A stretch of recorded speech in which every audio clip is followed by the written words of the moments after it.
I just had the privilege of having a conversation with a woman who's 99 years young, and she remembers a time before Roe v. Wade in such a unique way. She was actually a nurse during that whole time, and she shared that she was someone who worked at one of those clinics that offered that procedure. And she said, first things first, if one thing's God's will, then all things are God's will. And she asked me if I knew what that meant.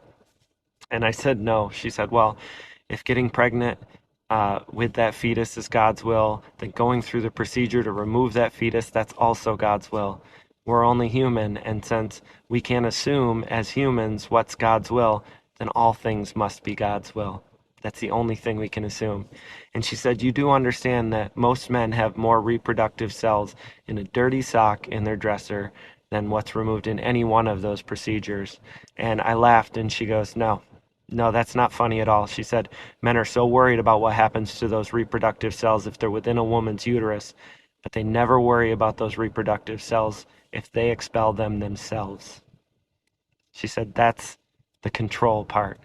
This has never been about life, and it's always been about control. She said she's seen 5 generations of men all attempting to control what happens to a woman and what happens to her body.